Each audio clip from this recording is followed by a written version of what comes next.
Hello, I'm Robert Kelly, and welcome to a Record All Monsters special discussing our memories of Godzilla on VHS.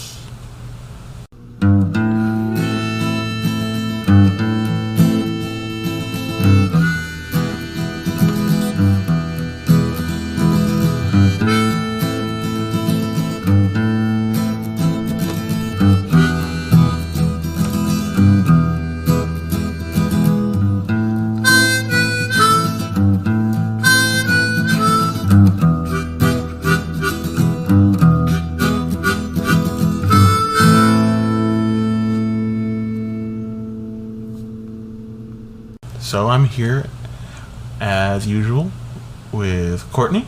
Hey. And we're going to talk about some of our memories of Godzilla and his friends and other monsters on VHS. We're going to be doing this through a series of clips of our previous guests from this season. And to start off with that, Courtney's going to help me introduce these clips, and we're going to talk about it. And the first set of clips are about dinosaurs. Woo, dinosaurs. That was the entry point for a lot of us into giant monsters. The first movie I remember seeing in the theater was Jurassic Park. I was 4. It came out in 4. And I was still carrying my little blankie around, and my dad threw it over my head in some of the scary parts. But not during the kitchen scene, which is still one of the best, chase scenes ever made, in my opinion. Yeah, Raptors in the Kitchen. I remember on the VHS I had of Jurassic Park growing up, which was an anniversary edition, because I wore out my original tape that I'd had since I was a baby. And it had the animatic of Raptors in the Kitchen that they had done in stop motion. Mm-hmm. That was cool. I watched that all the time. Did they make the whole movie in stop motion? No, but they did the key effect sequences like that. Gotcha. Yeah, we also used to watch Land Before Time a lot on VHS. That was one that I think we wore out pretty much. I don't think we have that one anymore, because we do still have some of our VHS tapes, but not that one, I don't think, because that one just wore itself out. Yep. Yep. We had the second Land Before Time on VHS, and I remember I hadn't seen the first one as much as I'd seen the second one, which is still in my mind generally the movie I think of as Land Before Time. Yeah, I watched it again as an adult once, and I was like, this movie is so sad. Hello, I'm Robert Kelly, host and writer of Record All Monsters, and this is an ad for Anchor.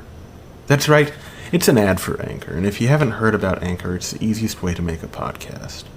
I was really intimidated at first to start this show until I heard about Anchor, and there were a few things that made me feel more at ease to begin.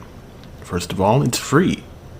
They have creation tools that allow you to record and edit your podcast right from your phone or computer, and Anchor will distribute your podcast for you so that it can be heard on a number of platforms, including whichever one you're listening to it on right now. You can even make a little money from your podcast with no minimum listenership. It's everything you need to make a podcast in one place. And even their ads are easy. The mandatory call to action is something I can state freely.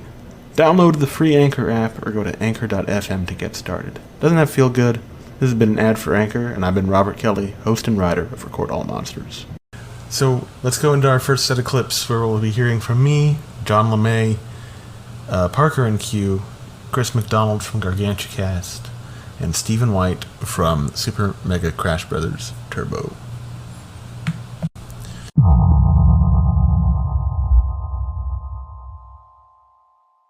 But I just remember at Hollywood Videos where I first saw a Godzilla movie. I was 3.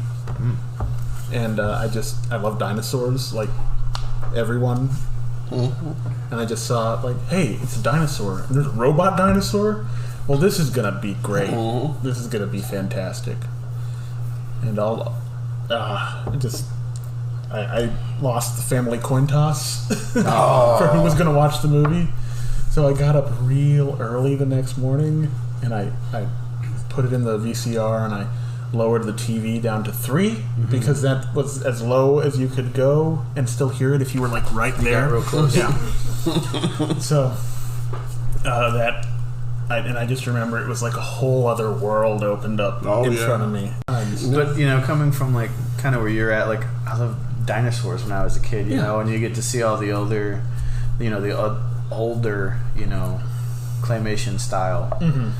And you see that, and like with Jason and the Argonauts, like I was just like, oh my god, like this is great. Yeah. And then you get this other stuff, and you're like, oh, it's not like this, but it's with some kind of dinosaur, and you're like, oh, what's his name? Godzilla. It's like, this is amazing. Yeah. And it was nice, I could share it with, my brother and my dad, and I had other family members that liked it too, but yeah, it was more just like, oh, you found this thing, and it's really cool. Yeah. I remember when I tried to talk to my friends about it, and they were just like, what is it? Yep, I remember that. And only one other kid knew what I was talking about, and it was because they showed the Hanna-Barbera cartoon before Scooby-Doo on Saturday mornings. Yep. So he'd be like, yeah, that's the thing that comes on before Scooby-Doo. And I was like, what are you talking about, you fool? There's a Godzilla cartoon. I was born pretty much a few years after Jurassic Park. So as such, I was a dinosaur kid. And through dinosaurs, my mom always gives me VHS, like dinosaur movies, some of the stuff like, Dinosaurus or some of the Ray Harryhausen and stuff. But a lot of times it also included Godzilla movies because, Godzilla is seen as a giant dinosaur. And I was just like, this is the coolest dinosaur movies I ever seen. So I just started absorbing more and more Godzilla, especially, when I was more cognizant-ish with like being a toddler. It was around the release of the 1998 Godzilla. And while that film is not that great, it did put Godzilla a lot more into the public consciousness, and it helped me see other, monster movies. Like going to the video store, I rented like this VHS that was just like a bunch of compilation of dinosaur and monster movies, and I seek out all this stuff. I would assume, like most of us, my love for kaiju movies stems back to my childhood. And while I'm always looking for the most pure, pristine version of these films for my collection today, as a child, I was lucky to discover a new one I'd never seen before. At the age I actually learned about Godzilla, the character had already been featured in 16 films. And while Kong had been featured in about 5 at this point, I probably only knew about 2. Meanwhile, this doesn't even get into films like Rodan, Mothra, Varan, Space Amoeba, and so many more that featured many characters I would be eager to learn about over the years.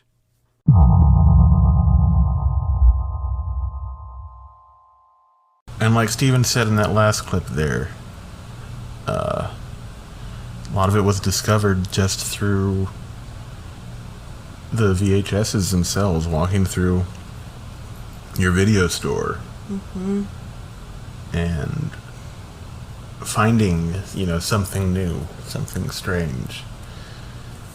What video store did you go to the most growing up, Courtney? When I was younger, we went to Blockbuster because it was closer to the house. They had an amazing snack selection, and we got most of our movies from there, like the previewed ones. And then when I got older, we started going to Hollywood Video more often, and I liked the selection there better because they had kind of old movies or like weird movies too. Less of a focus on recent releases. Yeah, so like I saw Harold and Maude there first, and The Royal Tenenbaums, 2 of my favorite movies. And then when I was a teenager, I worked at Baskin Robbins, which was right next to a Hollywood Video, so we would go there all the time. I went to that same Hollywood Video all the time, as a matter of fact. And I've told parts of this story on the show already, and you definitely know it. As a matter of fact, that is where I saw my first Godzilla movie, because my family used to go to Hollywood Video every Friday night. Or Friday afternoon, after my mom picked us all up from school. Then we'd go grocery shopping, and then we'd go to Hollywood Video. And that was how I first discovered a Godzilla movie. I was 3, and I found Godzilla vs. Mechagodzilla from 1974. That's the other thing, specifically with Godzilla movies, is that growing up in the 90s, we didn't know that they were making new Godzilla movies in Japan. Mm-hmm. And they weren't releasing them over here. Yeah. So we just had the Showa era movies. And some of those were really hard to find. But I may be getting ahead of myself. Yeah. I also remember that being like the only place where you could pre-order movies. Mm-hmm. When they came out, because I specifically remember the double VHS of Titanic being pre-ordered from Blockbuster. Yeah, we pre-ordered Toy Story 2 from Blockbuster. Yeah.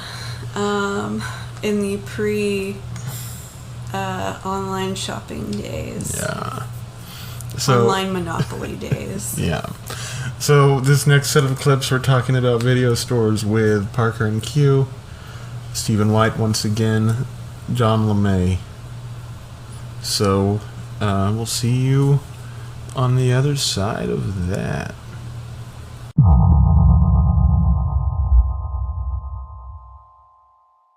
Park, you remember Blockbuster? Yeah. off topic before that, like, I remember seeing a few more because cassette, video shops were big, and we had an independently owned, growing up in Victoria, it was the movie shop. And this guy like put all his money into it, and he owned it, so he got everything. And you'd go, and he had this one little section in a corner, and he had like 5 like Godzilla VHS, and you get to see, there was only 5, and I get to remember seeing a few of them. I can't remember which ones they were, but at another point, I remember he had gotten a 6th movie, and the other kids that were like into it, they're like, "You got a different one." And then you go over there and you try to go rent it, and it's gone, and you're like, well, I guess I'll get it whenever whoever has it brings it back. Yeah. One of my biggest regrets, and it's that I remember when the Blockbuster in town was going out of business, and I must have been like 10. They had a clearance bin, and it was full all of that stuff of Godzilla movies. Oh. And I only got the one that I thought was cool because it was all like 60s Godzillas. And it was the Godzilla versus, it was the Terror of Mechagodzilla. Mm-hmm. And I still have that. One. And I regret, because I remember seeing King Kong versus Godzilla and Godzilla versus Megalon and Ghidorah was in there. But these were all like the original VHS, like the cool artwork on the cover and everything. And I was like, God, I should have grabbed the whole bin, the whole crate, and just walked out with it. Yeah, I remember just the old Hollywood Video here in town that we used to have. When they went out of business, I bought 2 Godzilla movies, and they were only like $5 each, so I don't know why I didn't just grab the whole shelf. I mean, being a kid and having money. Yeah. This was probably the one I rented the most from our local video store. And I think it was one of the only Godzilla movies we had like 2 or 3 copies of at the store. Well, you're definitely same generation as me, because again, that was a rental thing. I that was one of those movies I didn't see for sale on VHS, and I remember having to rent it quite a bit, just like you. Yeah, no, the only ones I ever saw for sale were Godzilla vs. Megalon and Son of Godzilla, and those were actually the only tapes I owned. Wow. While I was fairly loyal to my local video store, they didn't really carry a lot of old Godzilla films. Because of that, I wasn't aware how many existed. One day I went to another video store one town over, a little bit bigger with a more expanded collection of films. Lo and behold, in the sci-fi section sat Godzilla vs. Monster Zero. Now, I was familiar with Ghidorah since he was in Godzilla vs. Gigan, but I'd only seen a glimpse of Rodan in Godzilla vs. Megalon. So this was not only a new Godzilla movie, but one with a monster I really haven't seen before.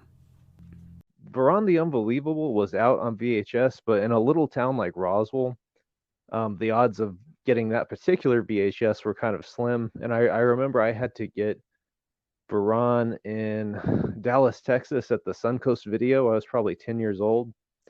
But just to backtrack again, though, Varan to me was in two Lost movies, the other being Destroy All Monsters, which, again, back in my day wasn't available on VHS unless it was bootleg.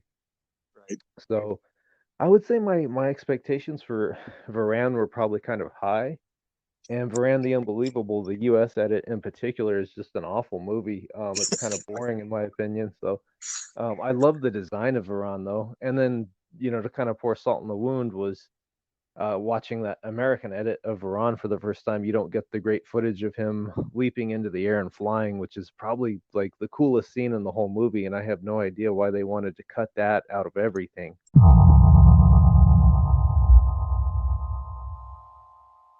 So there's, video stores are so much fun. But that was how I first saw a Godzilla movie. Courtney, how did you see a Godzilla movie for the first time?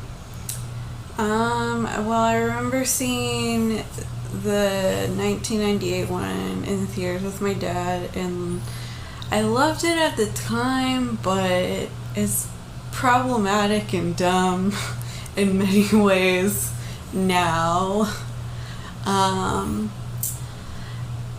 I also remember watching them at our babysitter's house.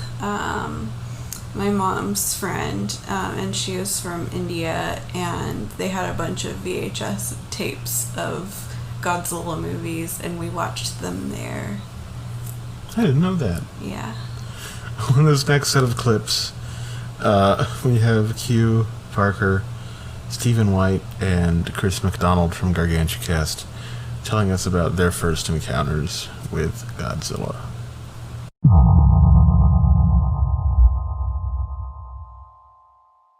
I got into monster movies, well, Godzilla movies really, from my father. He was the one who would call me out of my room when I was like 5 or 6 and be like, "Hey, Q, Godzilla's on." I didn't know who that was.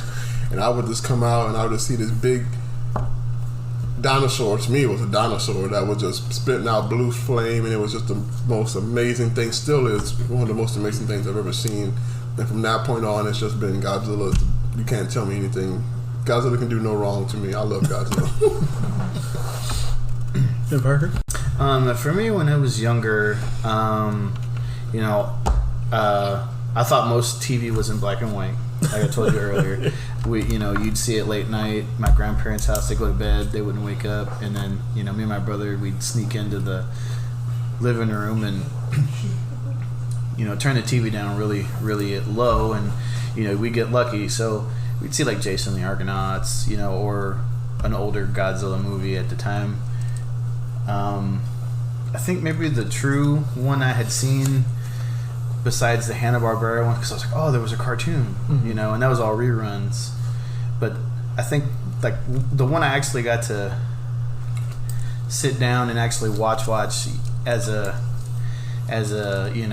maybe I say young teen was like Godzilla 2000.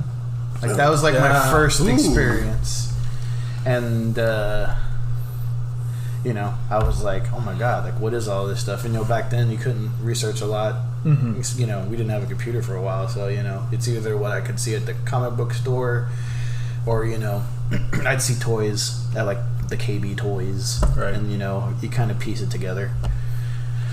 But that was like my real kind of first dig at all that. Your introduction. Yeah, I remember. I often struggle to remember what Godzilla film I saw first.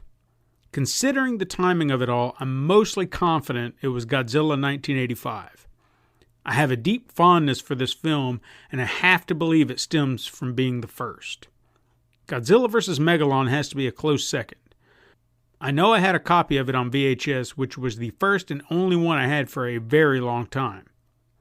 One of my cousins also had a copy of it, but his was in a different slipcase, which made it different enough to fascinate me for some reason. That same cousin was how I first saw Godzilla vs. Gigan and Godzilla vs. Mechagodzilla. I really dug the VHS cases on these films. If I'm not mistaken, they were reissued by New World Video with amazing cover art, both touting the message, all new, never before seen on video. There was one oddity though. For some reason, Nami, the Azumi royal family princess who awakened King Caesar in Godzilla vs. Mechagodzilla, was featured on the cover art of Godzilla vs. Gigan twice. As in they took two different stills of her in different outfits and placed them side by side like they were the Shobijin from Mothra. But it's much stranger to me now than it was back then. In fact, I could have sworn there was at least one picture of her on the Mechagodzilla cover. Yeah, my first copy I remember owning was a copy of Godzilla's Megalon, and the thing is with that movie, I remember growing up, I had 5 copies of that movie because there were so many and they had different covers, so my mom just assumed it was just a different Godzilla movie. Yeah, that was, and then especially with when 98 came out, there were just everyone put out a copy of Godzilla vs. Megalon because they thought it was public domain. So there were just so many there. Yeah.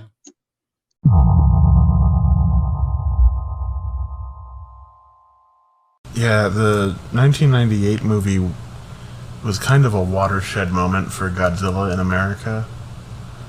So it was more widely, the movies were more widely available. Toys and stuff are more widely available than they've ever been. Jimmy Page re-recorded the guitar from Kashmir. Come with me. Yeah.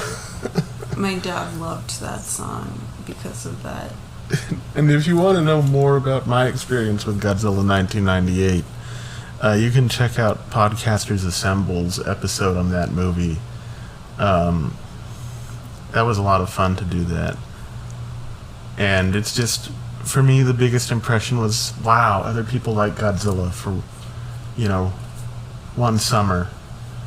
I had some people to talk about that with. It's like that Diego Luna meme that you sent me. Yes.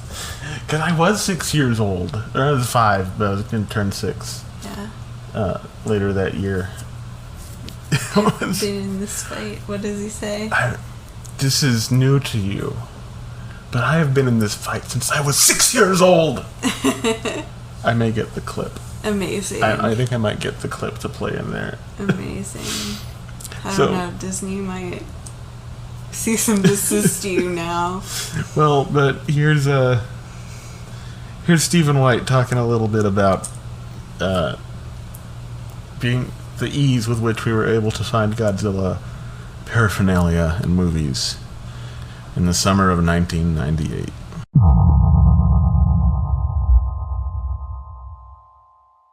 In 1998, with the release of Roland Emmerich's Godzilla being imminent, distributors decided to capitalize on it, and fans like me were rewarded. While I did have 1 or 2 Godzilla films on VHS at the time, it was at this point that my collection grew significantly. Anchor Bay released a set of 6 with Godzilla vs. Megalon, Gigan, Mechagodzilla, Son of Godzilla, Ghidorah the Three-Headed Monster, which I had never seen, and my absolute favorite, Godzilla 1985. Now, I had a copy to call my own that I still have to this day, mainly because you can't find it anywhere. That set, by the way, was really cool because when you displayed the cases all together on one side, it created the cover art to Godzilla 1985. Obviously, I bought a shelf for this. Sony also jumped in and released never-before-seen Godzilla films from the 90s, Godzilla vs. King Ghidorah, Mothra, Space Godzilla, and Destroya. If memory serves me correctly, it was a full year later before we got the release of Godzilla vs. Mechagodzilla 2, and I'm not sure why that was. I knew something was missing when I first saw Little Godzilla. Like, where did he come from? My VHS collection quickly grew as I nabbed every Godzilla film that was being reissued. That wasn't until DVD took hold, then that transition began.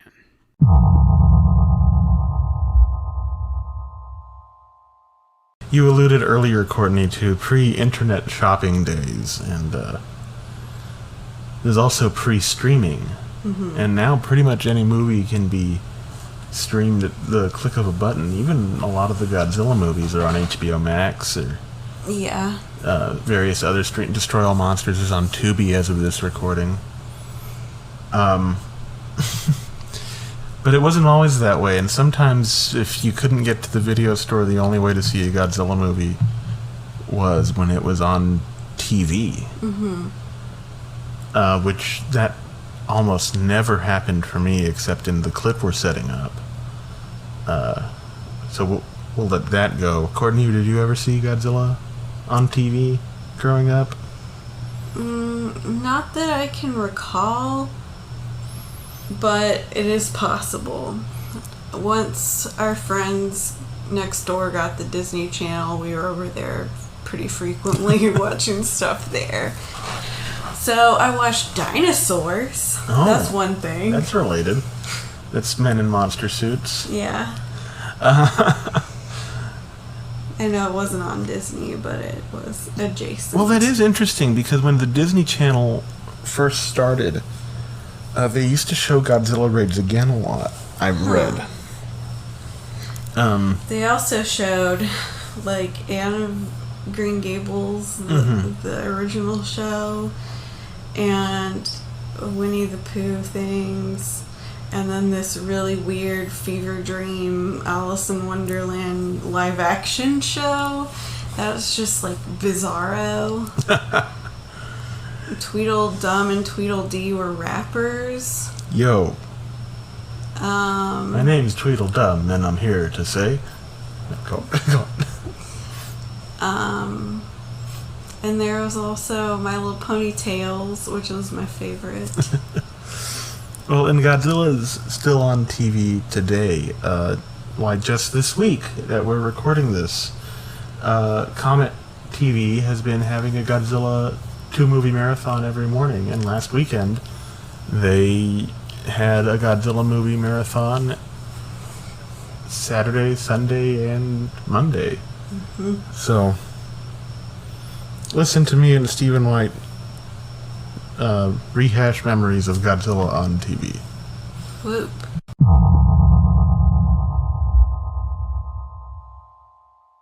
And then I remember Telemundo used to show Godzilla vs. Mechagodzilla 2 in Spanish, like every Saturday night. Oh my god! For like a year, like one summer, they just showed that and the '70s Dino De Laurentiis King Kong over and over every night on Telemundo, in Spanish, of course. I didn't know what was going on. Growing up in a time that was pre-internet, I had no idea how many films existed, let alone more were being made. The first time I had any indication that other films existed was the NES game Godzilla Monster of Monsters. That game included a bevy of Toho kaiju I had never seen or heard of and would never discover their movies until I was grown. The SNES game Super Godzilla featured Batra and Mecha King Ghidorah, and the instruction booklet featured actual pictures from their movies confirming these films existed, which excited me. Now, I would scour the video stores for them, not knowing the reasons I couldn't find them. My cousin and I did luck out eventually and found Godzilla vs. Biollante, which had been released on home video in 1992. I think the only reason we even found it was because it was at a Blockbuster Video. Anyway, it was so cool to see a brand new Godzilla film. Years later, when the TNT network began airing their Monster Vision marathons, I saw a few familiar films being aired, but it was my first opportunity to watch the original Godzilla. I didn't appreciate it back then like I do today, mainly because it wasn't the original Japanese version, and it was in black and white, and whatever excuse a teen like me could make up at the time.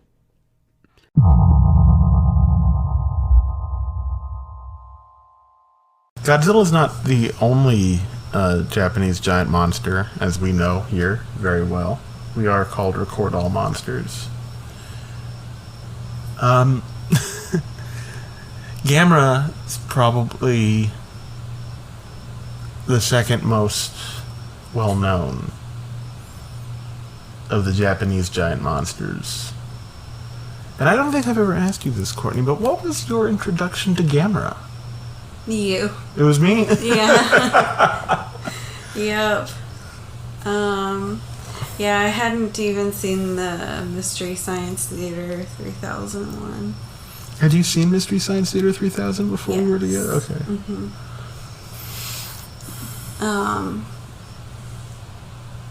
And I had a friend who was really into Master Pancake in Austin. Was that Keisha?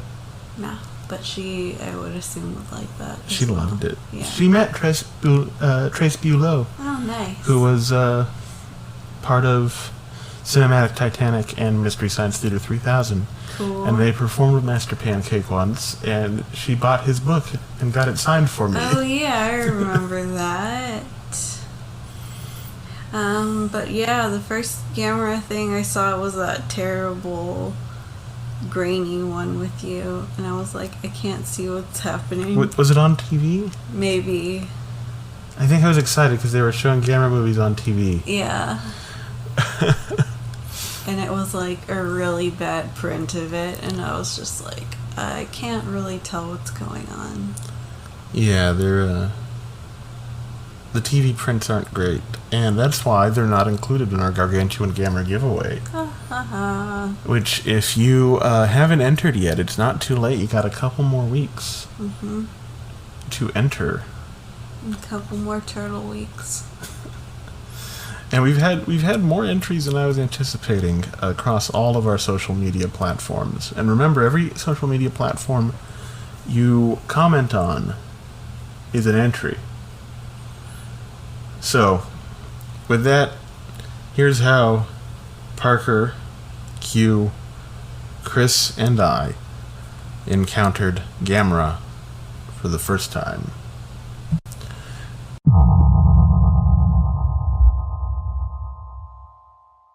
Same thing kind of was like watching it on TV, and I saw like a random VHS one time. I can't remember which one it was. And then I just thought it was like a knockoff Godzilla, you know. Same with Q, but I was more in the camp of like, oh, he's kind of a turtle. Oh, that's kind of cool. Oh, he can fly. Oh, that's even better. And then I found out that he could fly like a jet, and that was even cooler. And yeah, I don't know. It's just I like Godzilla. You know, that's kind of where me and Q always draw the argument: Godzilla or Gamera. And Godzilla has the bigger presence, and definitely got more popular. Gamera kind of just stays in the shadows, but you know, it still has a following. And Gamera was pretty much what cemented my love of the kaiju genre, because my mom got me a VHS copy of Gamera Guardian of the Universe when it was reached the stateside. And ever since, I've just been a huge kaiju nut when I was from a kid onwards.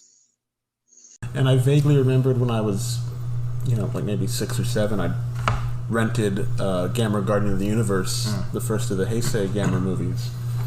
And I kind of dismissed it. I liked it, but ultimately dismissed it. It was like, oh, it's just a Godzilla knockoff. That's clearly supposed to be Godzilla, and that's supposed to be Rodan. Yeah. But I rewatched it recently. I've rewatched it many times. They hold up pretty good. They're pretty good. They hold up really well.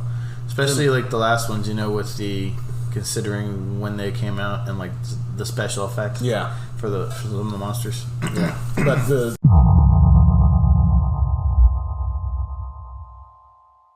like I said, we only had access to the Showa era movies, even though, you know, in our young adulthood in the early 2000s, all of the Japanese Godzilla movies up to Shin Godzilla had been released.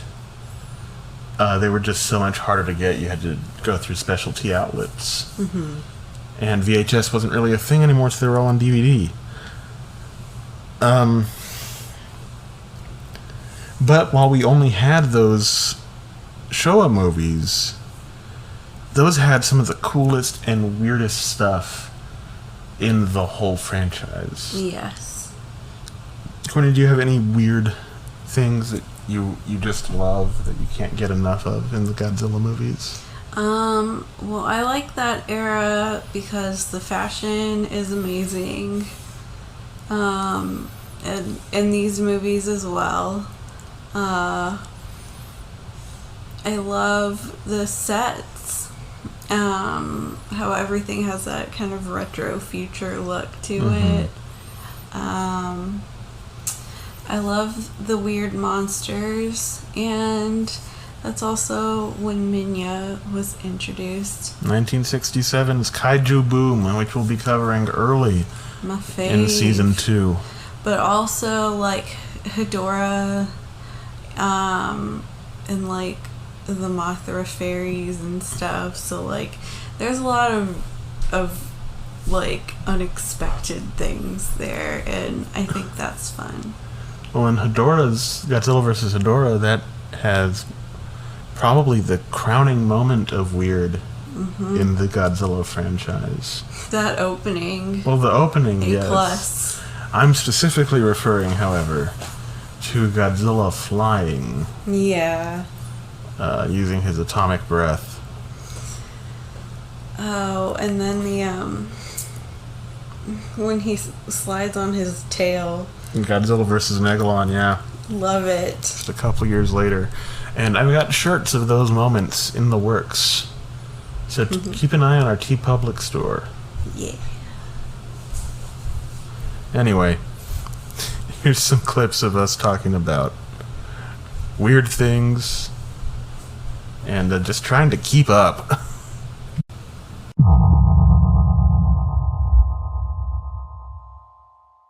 One weekend I went to a different video store in the same town with a friend of mine. We were looking for sleepover videos, and I stumbled upon a title unknown to me, Son of Godzilla. I was immediately intrigued. He had a son? How did that happen? This is probably one of the first films that made me question the series a bit. As a youngster, I didn't quite have the appreciation for it like I do today. I didn't despise it, just confused by it all, especially the donkey cries of Manila. Imagine how confused I was once I saw Godzilla's Revenge, also seen thanks to the aforementioned cousin. Equally confusing to me was Godzilla Raids Again, since the print I watched labeled the film Gigantus the Fire Monster. I had no idea how distribution rights worked at the time, so I wasn't sure if this was supposed to be a Godzilla film or not. I mean, it looked like Godzilla, but most of the film he sounded like Anguirus, which confused me.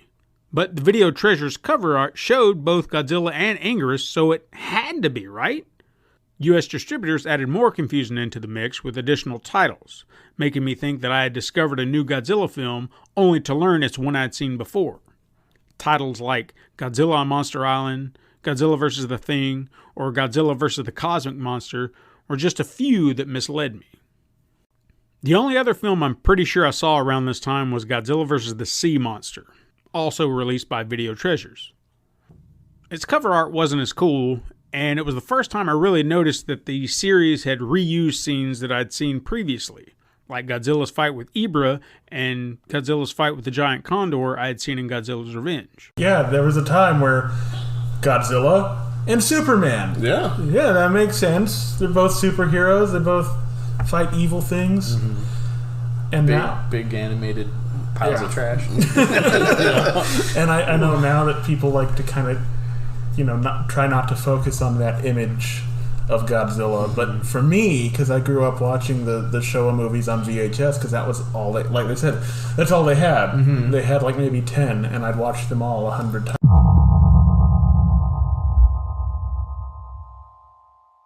Of course, it really kind of it captured the imagination of people with Godzilla. The way he kind of captured people's imagination was his third movie, King Kong vs. Godzilla. Which was also King Kong's third movie, I think. Third official movie, King Kong, Son of Kong. And it's the first time either one of them was shown in color. I think Godzilla being green in a lot of people's minds comes from this movie because he's faintly green. But he's mostly charcoal gray and even kind of brownish in Mothra vs. Godzilla. But he's also green. Yeah. Do you have a memory of this movie, Courtney, besides the first time we watched it together? The thing that sticks out the most is that airlifting Kong scene,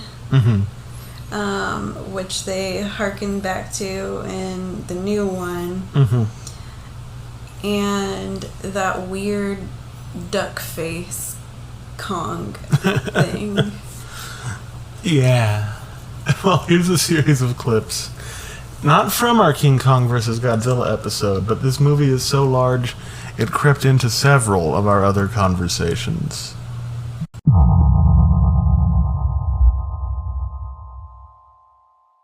King Kong vs. Godzilla was probably the next one I stumbled upon while thumbing through tapes at a Kmart.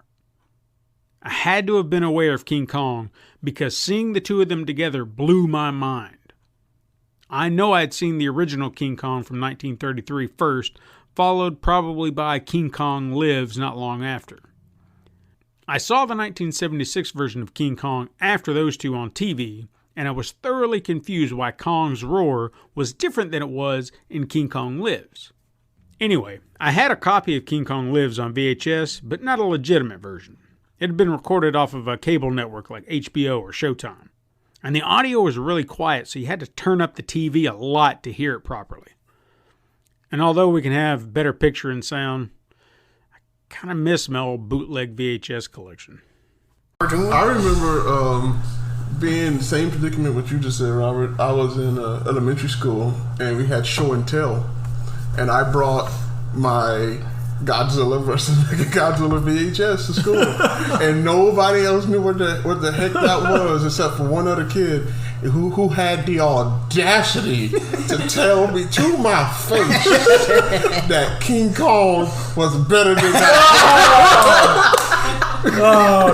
My little 10-year-old fist had never been so clenched. Like you, me, we're gonna fight on the playground. We literally went and we told our teacher, "You want to have a movie day?" And we made the kids sit and watch. They didn't watch it. They didn't even care. Me and him were sitting there like having a little 10-year-old debate. You see what Godzilla can do? He can breathe fire. You don't know what you're talking about. And he told me, like, you know, King Kong wins in this movie. Shut up! And I remember that. I still remember he literally brought his King. He must have went to the same clearance bin that I went to. It was his King Kong vs. Godzilla versus my Godzilla versus Mechagodzilla. I remember. I forgot his name though, but I still think about that day. I will always have fond memories of my VHS days. I honestly believe that my generation will be the last to truly discover films blindly. Going to the video store, looking at the case, thinking the cover art was pretty cool, and hoping that the movie was just as cool. And I love that I was able to discover Godzilla in this way. I was never overloaded with it. It was just a new film to discover at another point in my life. There was just an absolute thrill to discovering an all-new adventure with my favorite kaiju, and I wouldn't trade the experience for anything.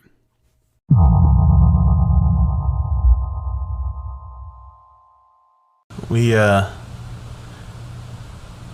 a lot of fun here reminiscing about VHS, which, I mean, they're not really making anymore. Yeah. And it wasn't a great medium. But it was fun. It was fun, and it was what we had, and it was a great way to watch movies at home, and it was the only way to watch movies at home for a long time. And it's really important that physical media still exists because, when you buy it, you don't have to keep buying it. Mm-hmm. You for sure have it. And B, not everyone can subscribe to every single streaming service. Now, especially now that they're splitting it up so much. Mm-hmm. And C, there are a lot of places, I'm sure some of y'all listening out there know, that don't have great Wi-Fi. So streaming movies or pretty much anything when you're not completely connected to good Wi-Fi can be a problem. Yeah, and There's also the lost media aspect of it. That's something that we've encountered a lot here on this show. For example, trying to find next week's movie, The Magic Serpent. It's essentially a lost film because there are no current releases of it. Mm-hmm. You have to track down an old DVD or an old VHS. And those get jacked all the way up. They really do. The DVD The DVD I wound up finding was like $20. Yeah. Which it's not bad. It's not bad, but that's too much for that movie.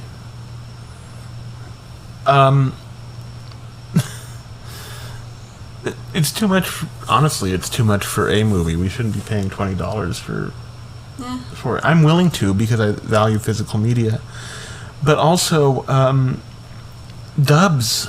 Certain dubs of these movies, which are versions of the movies in and of themselves, are lost now if you don't have the VHS. The Son of Godzilla, the dub that was on Sony and Anchor Bay's. I'm sorry, not Sony. I can't remember the other distributor who had it first. But the dub that was on Anchor Bay's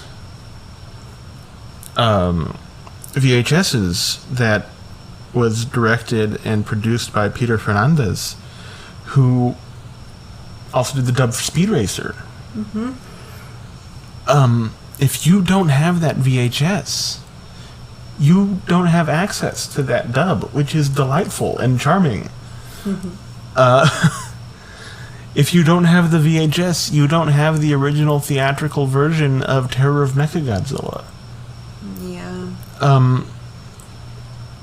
Because, let's be real, the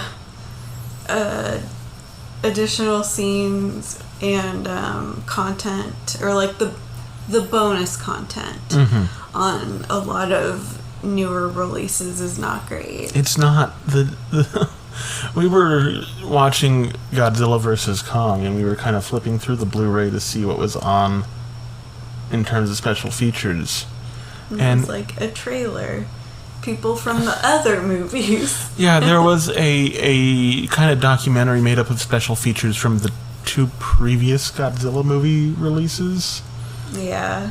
Which was disappointing. And even those DVDs, I remember, their special features were mostly compiled from stuff I saw on IGN in the build-up of the movie's release. So there wasn't a lot about the making of. No, which that would have been so great to see behind the scenes stuff of like the actors doing the mocap and.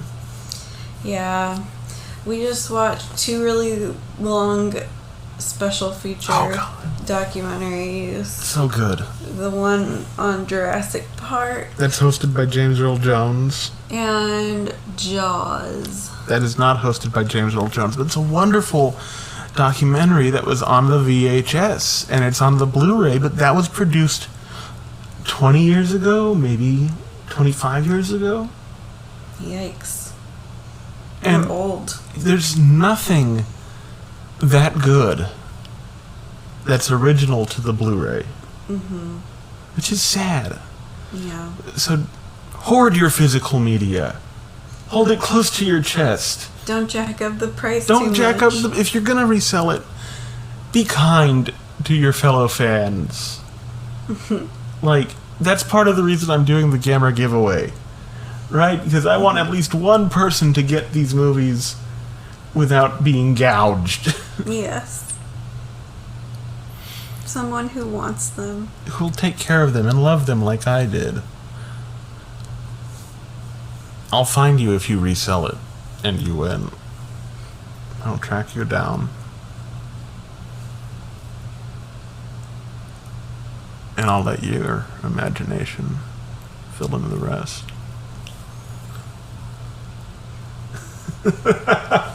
Courtney's giving me the stop, cut sign. So I think I'll do just that. Anyway, we're gonna call it a night, you guys. Okay, bye. Thanks for tuning in to our Godzilla VHS memories, and we'll see you next week to talk about The Magic Serpent with our good friend and the show's language consultant, Henri Hatta. Yay! But between now and then, you can contact us on Facebook by searching Record All Monsters Podcast, on Instagram by looking up at recordallmonsters.pod, and on Twitter at monstersrecord. You can also send us an email at recordallmonsterspod@gmail.com. And I think that's all of our contact info. So remember that monsters are your friends.